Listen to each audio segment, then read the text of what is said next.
হোলাপুর গ্রামের শেষ প্রান্তে একটা ছোট্ট কুড়ে ঘরে বাস করে এক বুড়ি। বয়স তার ৮০ ছাড়াতেও তার মনটা কিন্তু কুড়িতেই পড়ে আছে। আপন বলতে একটা মাত্র নাতি আছে তার, তাও আবার শহরে থাকে। একদিন সকালে বুড়ি উঠোনে ঝিম মেরে বসেছিল।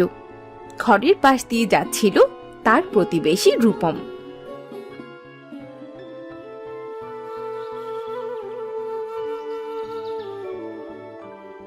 কি হলো, বুড়ির কি আজ বেশি মন খারাপ নাকি? যাই যাই, একটু কথা বলে দেখি।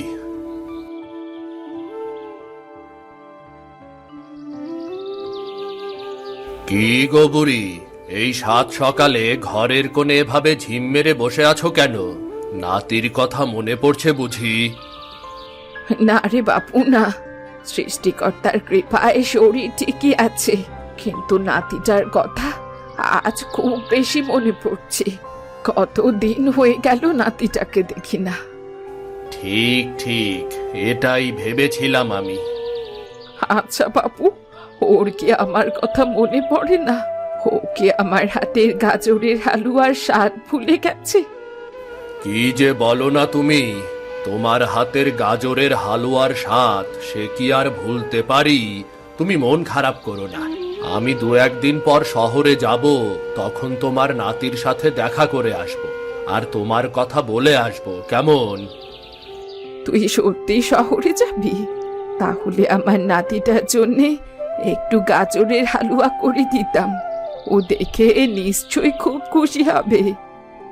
তুমি যার জন্য এমন উতলা, সে তো তোমার খবরও রাখে না।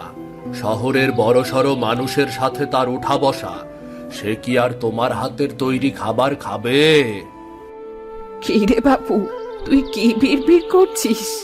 তুই বরং আমায় একটু দুধ, চিনি আর ঘি এনে দে, আমি আমার নাতিটার জন্যে মজা করে গাজরের হালুয়া বানিয়ে দিতাম।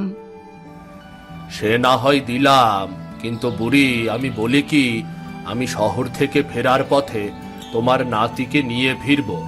গাজরের হালুয়াটা তখন বানালে ভালো হতো না? এখান থেকে শহর পর্যন্ত নিয়ে যাব, ততক্ষণে স্বাদ নষ্ট হয়ে যাবে তো। সত্যি তুই আমার নাতিকে নিয়ে ফিরবি? ঠিক আছে বাপু, তাহলে আমার নাতি আসলেই তৈরি করব। ও আমার কাছে বসে খাবে আর আমি মন ভরে দেখব। ঠিক আছে ঠিক আছে, তাই করো। আজ তাহলে আমি উঠি, আমার আবার একটু জরুরি কাজ পড়ে গেছে।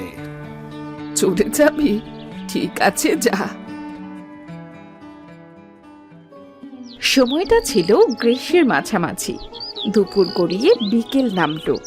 গ্রামের ছোট ছোট বাচ্চারা খেলতে আসলো বুড়ির বাড়ির উঠোনের সামনে। এরই মধ্যে হঠাৎ আকাশ মেঘে ঢেকে গেল। দমকা হাওয়া শুরু হলো, সেই সাথে ফোঁটা ফোঁটা বৃষ্টি। এই যা, এখন তো মনে হচ্ছে ঝড় উঠবে। কি যে করি এখন, বাড়িতেও তো যাওয়া সম্ভব নয়। হ্যাঁ রে, তাই তো, কি করবো কি এখন? আমরা যাবো কোথায়? আরে তোমরা তো ভাবছো কেন? ওই যে বুড়ির ঘর দেখা যাচ্ছে, চলো আমরা সবাই বুড়ির ঘরে আশ্রয় নেই, আর বুড়ির মজার মজার গল্প শুনি। ততক্ষণে বৃষ্টি থেমে গেলে আমরা আমাদের ঘরে ফিরে যাব। হ্যাঁ তাই তো, আমরা বুড়ির ঘরেই তো আশ্রয় নিতে পারি। চল সবাই। হ্যাঁ হ্যাঁ, চলো চলো।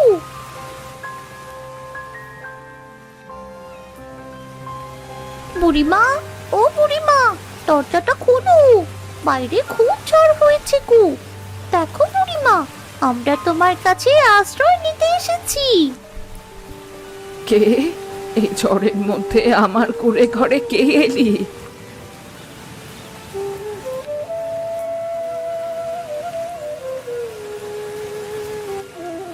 ও বুড়িমা, বাইরে ভীষণ ঝড় হচ্ছে গো, আমাদের খুব ভয় করছে। আমরা কি তোমার ঘরে আশ্রয় পেতে পারি? সে কি রে বাপু, তা আবার এভাবে বলতে হয় নাকি? আয় আয়, ভেতরে আয়, নয়তো ঠান্ডা লেগে যাবে তোদের।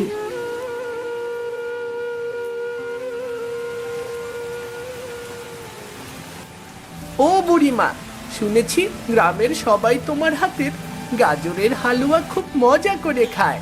তুমি কোথায় শিখলে মজার গাজরের হালুয়া বানানো, বলো না? হ্যাঁ বুড়িমা, তোমার তো আপন বলতে কেউ নেই। শুনেছি তোমার শহরে নাকি একটা নাতি আছে, এছাড়া নাকি তোমার আর কেউ নেই। আর এই মজার গাজরের হালুয়া তুমি কাকে বানিয়ে খাওয়াতে? সে অনেক কথা, তবে তোরা যখন জানতে চাচ্ছিস শোন তাহলে। যখন আমার বয়স 14, হঠাৎ একদিন আমার বাবা মা আমার বিয়ের কথা চিন্তা করে। পাশের গ্রামের এক ছেলের সাথে আমার বিয়ে হয়। বছর ঘুরতে না ঘুরতেই আমার কোলালো করে এক ছেলে আসে।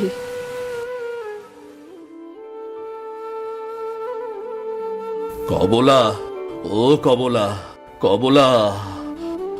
কি গো, এমন হাঁপাচ্ছ কেন? কমলা, সর্বনাশ হয়ে গেছে। তাড়াতাড়ি চলো, তোমার বাবা মারা গেছে। কমলা মারা গেছে। সে কি কথা? হে, তুমি কি বলছো? তাড়াতাড়ি চলো, হে কি সর্বনাশ হলো!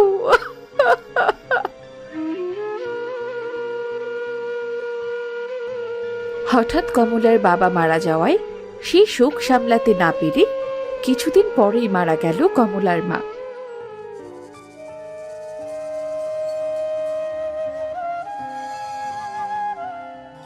কি গো কমলা, এমন মন মরা হইয়া বইসা আছো কেন?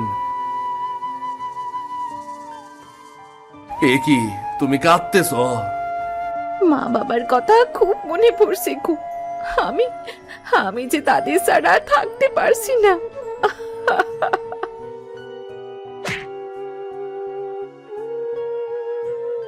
এইভাবে মন খারাপ কইরো না। তুমি যদি এইভাবে মন খারাপ কইরা থাকো, তয় আমি কিন্তু ভীষণ মন খারাপ করবো। এই দেহ, মাঠ থেকে গাজর আনছি, তোমারে গাজরের হালুয়া রান্না করে খাওয়ামু।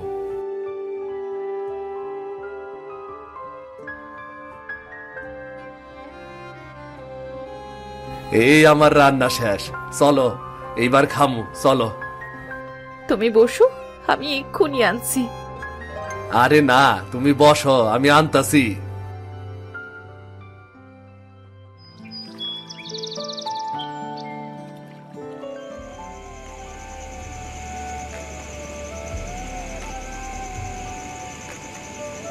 সত্যি খাবারটা অনেক মজা হয়েছে।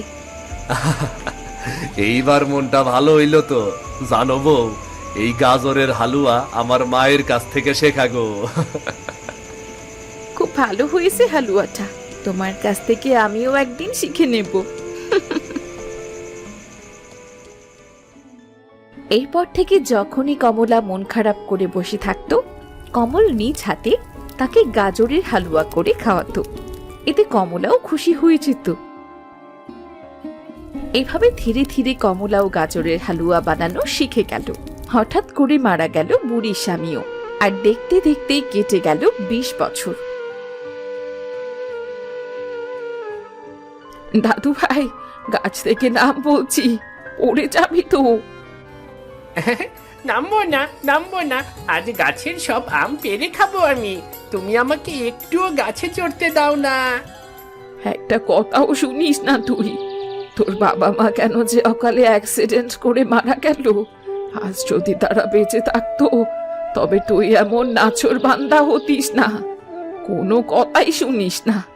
আমার বয়স হচ্ছে তো, তোর সাথে কি আমি এখন পেরে উঠি?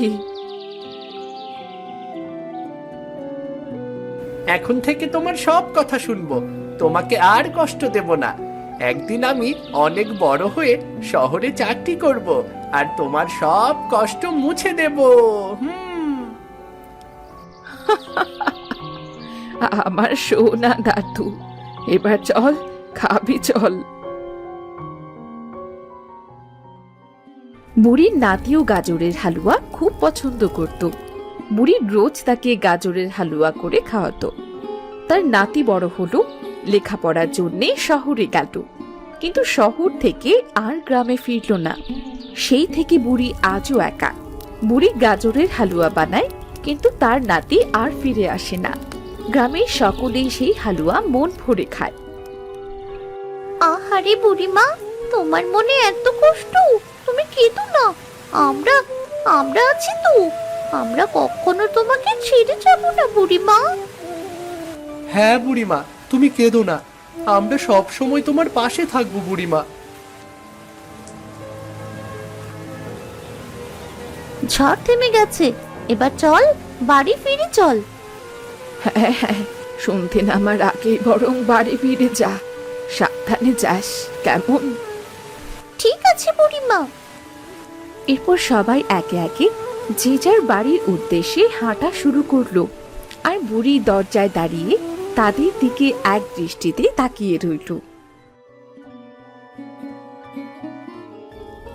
কবে যে আমার নাতিটা আসবে, কবে যে দু চোখ ভরে তাকে দেখতে পাবো, পরানটার ভেতর যে বড্ড ঝুলে যায়। কি গো বুড়িমা, একা একা কি করছো বলো তো? এই তো বাবু, আমি তো একাই, আমার কে আর কেউ আছে? এ কি কথা বলছো বুড়ি? আমরা কি তোমার কেউ না? আমরা কি তোমায় ভালোবাসি না বুড়িমা? তোরাই তো আমার সব, তোরা ছাড়া আর কে আছে আমার? আমি তো তোদের জন্যই বেঁচে আছি। হয়েছে হয়েছে, এবার যে জন্য এসেছি সেটাই শোনো। আমার মেয়েটা কিছুদিন ধরে অসুস্থ, গাজরের হালুয়া খেতে চাইছে, কিন্তু আমি তো তোমার মতো করে হালুয়া তৈরি করতে পারি না। তাই তুমি যদি একটু গাজরের হালুয়া বানিয়ে দিতে, আমার মেয়েটা তবে মন ভরে খেতে পারতো। সে না হয় দিলাম, কিন্তু তুই কি জানিস আমার নাতি আসবে? আমার ঈশান বাড়িতে এলে আমি ওর জন্যে গাজরের হালুয়া বানাবো, তখন গ্রামের সবাইকে গাজরের হালুয়া খাওয়াবো রে। হ্যাঁ, তোমার নাতি গ্রামে আসবে? হ্যাঁ রে হ্যাঁ, আর বলছি কি, পশ্চিম পাড়ার রূপম সাহা শহরে যাবে। রূপম বলেছে ও ফেরার পথে আমার নাতিকে নিয়ে ফিরবে। ও, এই কথা, বুঝেছি। ঠিক আছে, তুমি বসে বসে তোমার নাতির কথা ভাবতে থাকো, আমি এলাম তবে।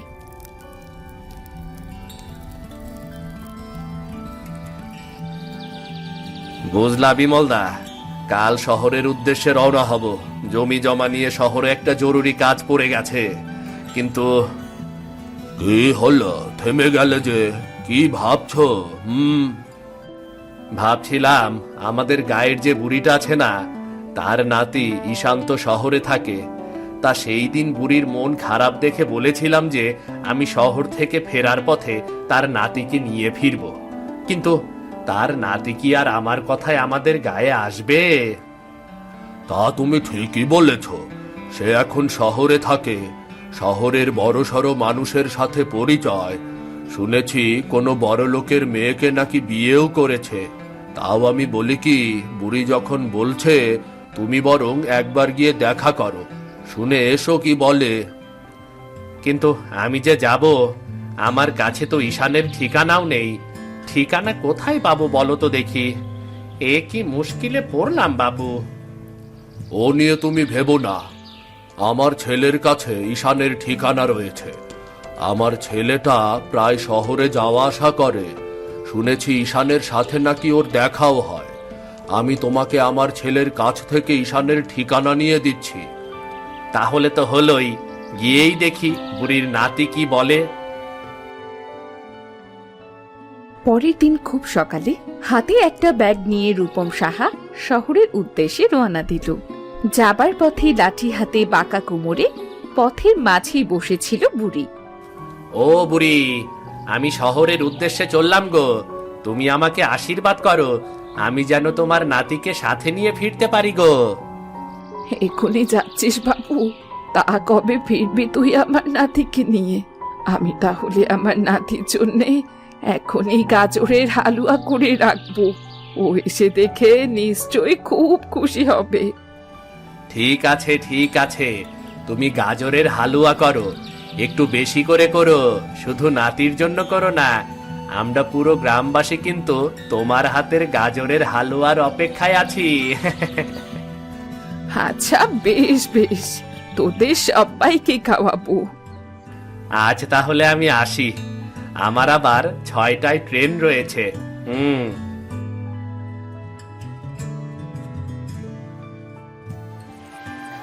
রূপম তার কাজ শেষ করে খুঁজতে লাগলো ঈশানের ঠিকানা।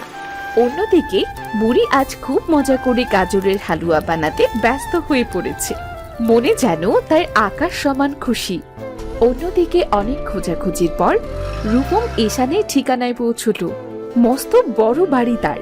রূপম তো দেখেই অবাক। সে সাহস নিয়ে ভেতরে প্রবেশ করলো। কে আপনি? কে আর কাকে চাই? এটা কি ঈশানের বাড়ি? আজ্ঞে হ্যাঁ, কিন্তু আপনি কি?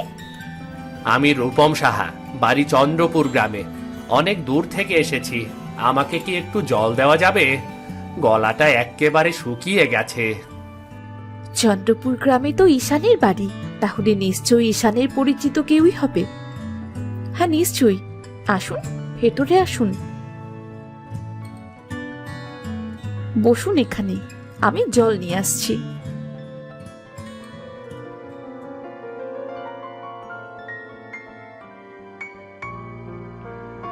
আচ্ছা, এবার বলুন তো কেন এসেছেন? হ্যাঁ বলছি, তার আগে বলো তুমি কে মা? ঈশান তোমার কি হয়? আগে ঈশান, আমিও স্ত্রী। ও আচ্ছা, তাহলে শোনো মা, ঈশানের গ্রামে ওর ঠাকুমা আছে। গত কয়েক বছর ধরে ঈশান গ্রামে না যাওয়ায় সে খুব চিন্তিত হয়ে পড়েছে। তাই আমাকে পাঠিয়েছে আমি যেন ঈশানকে নিয়ে গ্রামে ফিরি। এমনকি সে আজ ঈশানের জন্য নিজের হাতে গাজরের হালুয়া করে রাখবে। তাহলে এই কথা? কিন্তু ঈশান তো আমাকে কখনো বলেনি। আর গাজরের হালুয়া, এটা তো আমার খুব পছন্দ। ঠিক আছে চাচা, আপনি একদম ভাববেন না। ঈশান বাড়ি ফিরলে আজই ওকে নিয়ে আমি গ্রামের উদ্দেশ্যে রওনা হব। আচ্ছা আচ্ছা, তোমাকে অনেক ধন্যবাদ মা, অনেক ধন্যবাদ।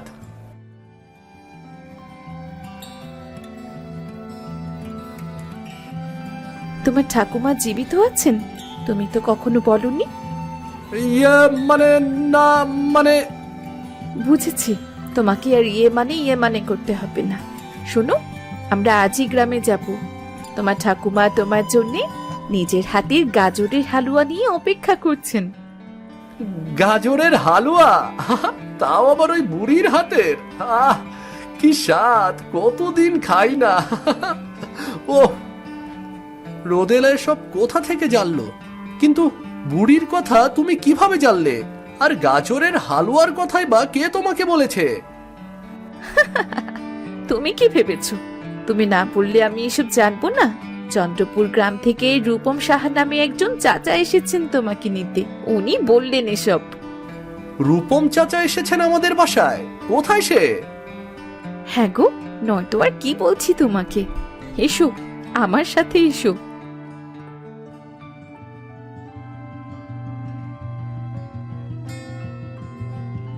চাচা, তুমি কখন এসেছো? কেমন আছো তুমি? বুড়ি কেমন আছে বলো তো? বুড়ি আমার জন্য গাজরের হালুয়া নিয়ে অপেক্ষা করছে নিশ্চয়, তাই না? দেখো ছেলের কাণ্ড। হ্যাঁ রে বাবা, বুড়ি গাজরের হালুয়া নিয়ে অপেক্ষা করছে রে। তোর জন্য সে সব সময় মন খারাপ করে বসে থাকে। কেন যাস না বুড়ির কাছে? আসলে চাচা, আমার খুব অন্যায় হয়েছে। সত্যি আমি অনুতপ্ত। চলো আমরা এখনই গ্রামের উদ্দেশ্যে রওনা হই। আমি এখনই যাব বুড়ির কাছে। এরপর তারা সবাই গ্রামের উদ্দেশ্যে রওনা হলো। নদী তীরের আঁকা বাঁকা সরু রাস্তা ধরে চলেছে। কিছুক্ষণ পর তারা বুড়ির বাড়ি পৌঁছতো। ঈশান ও তার স্ত্রী দেখলো বুড়ি বসে গাজরের হালুয়া তৈরি করছে, আর গ্রামের সকলে বুড়ির চারপাশ ঘিরে রেখেছে। বুড়ি, এই বুড়ি, তোমার হাতের গাজরের হালুয়া খাবো বলে শহর থেকে ছুটে এসেছি বুড়ি। শহর থেকে ছুটে এসেছি গো, অনেক দিন পরে। কে? ঈশান, আমার নাতি এসেছে। কোথায় ছিলি এতদিন? আমার কথা কি তোরে একটু মনে পড়েনি? পড়েছে বুড়ি, খুব পড়েছে, কিন্তু থাক থাক, ওসব কথা পরে শুনবো। এটা কে? আমার নাত বউ নাকি? বাহ, কি সুন্দর দেখতে। তোমার কথা তো আগে কখনো শুনিনি বুড়ি। না হলে তো অনেক আগে তোমার হাতের গাজরের হালুয়া খেতে চলে আসতাম। একবার যখন এসেই পড়েছিস, আর সহজে তোদের যেতে দিচ্ছি না। রোজই তোদের গাজরের হালুয়া করে খাওয়াবো। তোমাকে আর রেখে যাব না গো বুড়ি, এবার সাথে করে নিয়ে যাব। ইস, কি ঘ্রাণ গাজরের হালুয়ার! আমার যে আর তর সইছে না। তাড়াতাড়ি খেতে দাও বুড়ি, তাড়াতাড়ি খেতে দাও। চল চল, ঘরে চল, এক্ষুনি তোদের খেতে দিচ্ছি সবাইকে।